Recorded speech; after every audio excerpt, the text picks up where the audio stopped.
Tuhan tuh pasti ngasih kita jodoh tuh yang sama kayak kita. Kalau mau dapet orang yang oke ya kitanya juga pribadinya harus oke gitu sih. Halo, nama saya Zulhan. Umur saya 34 menuju 35. Saya sudah menikah sekitar 5 tahun.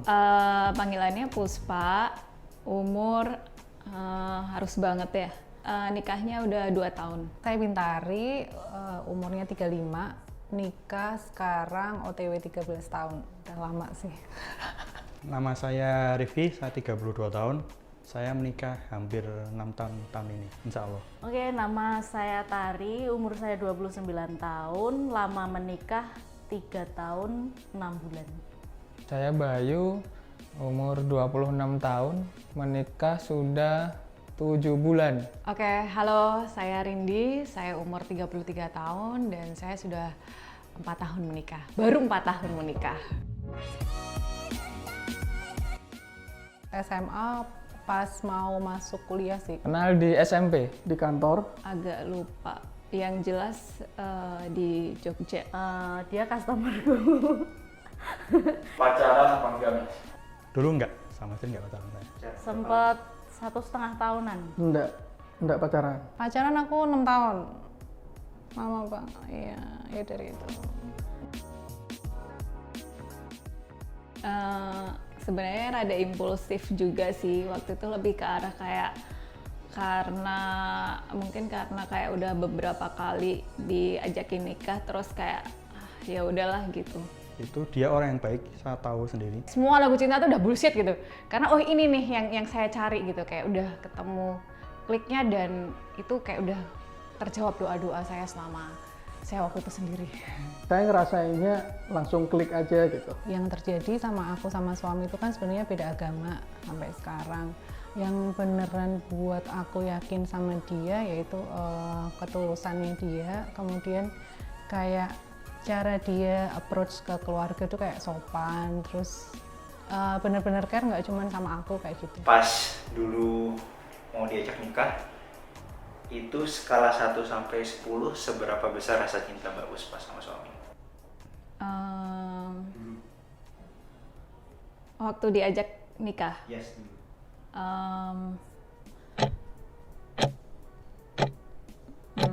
Berapa ya? 6 kali ya? Awalnya itu 2 deh. Masih ada tapi masih dikit. 10. 8. 10. Ya kalau sekarang baru 10. 10. Ya 8 lah, 8. Dulu yang dirasain awalnya biasa aja, mau diterima alhamdulillah, enggak juga enggak apa-apa. Seneng banget. Deg-degannya ya kali ya. Tempatnya yang paling keinget sih. Momennya kayaknya udah lupa. Oke.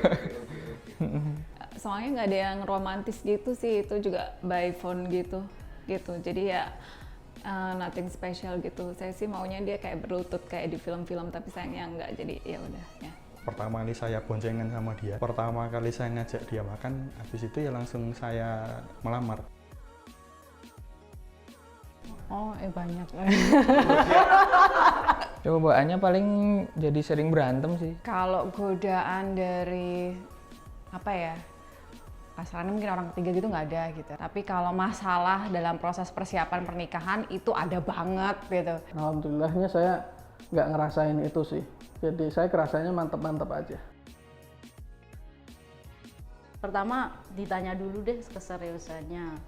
Pertama gitu. Terus kedua, paling aku kalau mau menuju nikah yang jelas punya pekerjaan dulu. Dilihat ininya sih Mas, apa namanya? Kondisi pas lagi capek sih. Biasanya orang kalau lagi capek akan kelihatan aslinya. Menurut pengalaman ya, orangnya mau berkomitmen, tanggung jawab, terus kayak jujur aja. Karena menurutku tuh kalau jujur tuh sekecil apapun itu kayak yang paling penting sih. Tuh.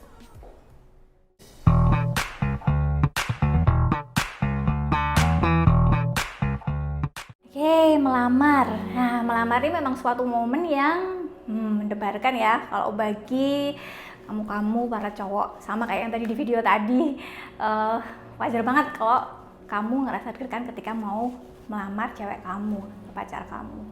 Nah, kenapa sih kok deg-degan? Ya memang harus deg-degan gitu ya, karena itu adalah momen dimana kamu sedang meminta seseorang untuk berkomitmen sehidup semati sama kamu gitu ya, untuk nanti menjalani bahtera rumah tangga sama-sama sampai tua nanti. Bukan hanya hitungan hari, bukan hanya hitungan bulan, tapi hitungan tahun gitu. Yang nantinya tadinya tinggal terpisah, kemudian harus berkomitmen untuk tinggal bareng, berbagi peran suami istri, yang tadinya punya tujuan masing-masing, jadi harus punya tujuan yang satu bersama-sama. Mau punya misi apa, punya visi apa, harus disatukan. Nah, jadi buat kamu yang mau melamar, penting sekali untuk kamu sudah mengenal pasangan kamu, gitu ya. Jadi jangan tiba-tiba kenal terus kayaknya udah langsung klik nih, terus tanpa berusaha mempelajari tentang si dia, kamu langsung secara impulsif melamar.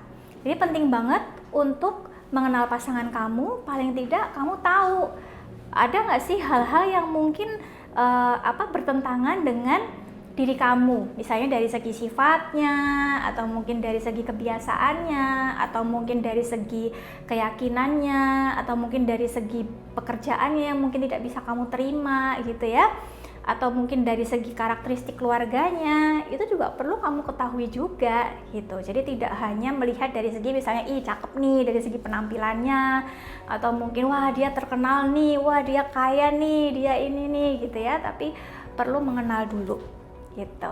Nah, kemudian selain itu juga tidak hanya mengenal si cewek, perlu juga mengenal keluarganya juga.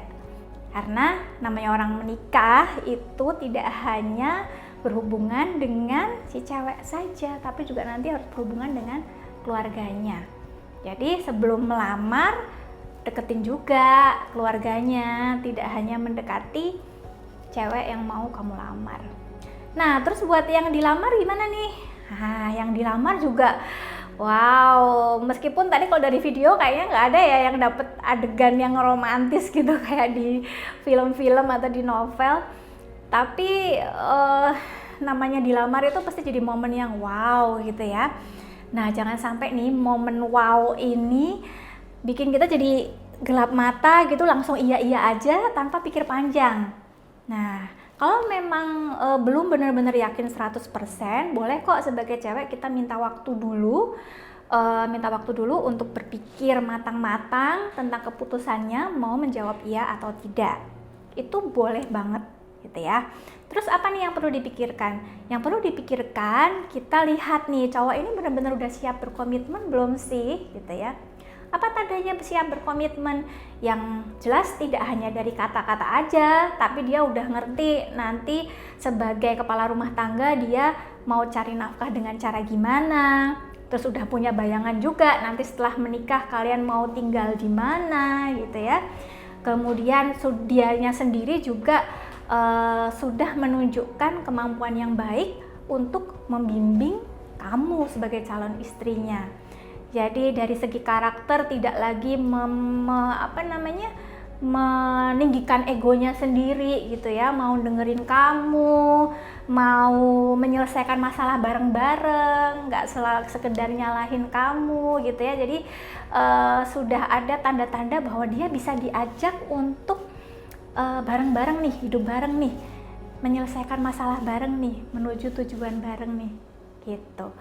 Terus kenal juga lebih jauh tentang dia gitu. Kalau mungkin ada yang selama ini cuman by phone misalnya atau lewat internet, temuin dong gitu ya, datengin tempat tinggalnya, kenali teman-temannya, kenali keluarganya, biar kamu bisa lebih yakin. Oke teman-teman, jadi buat kamu yang mau melamar ataupun dilamar, yang paling penting adalah ingat beberapa poin berikut ini yang saya sampaikan.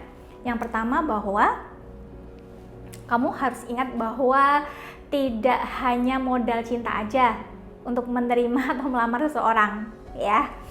Sesayang-sayangnya, secinta-cintanya, tapi kalau pasangan kita belum bisa diajak untuk komit, sebaiknya jangan dulu deh gitu ya.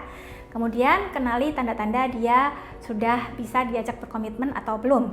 Tadi yang pertama, apakah sudah punya sumber penghasilan, kemudian sudah mempunyai tujuan hidup yang jelas, kemudian yang ketiga dia juga bisa diajak untuk menyelesaikan konflik atau masalah bersama-sama, gitu ya. Kemudian dia punya emosi yang stabil, gitu ya, sehingga nanti tidak menyusahkan hidup teman-teman kedepannya juga, gitu. Dan kalaupun si dia punya sebuah masalah, kenali masalah itu dan pastikan bahwa kamu siap untuk menerimanya dan untuk berproses sama dia.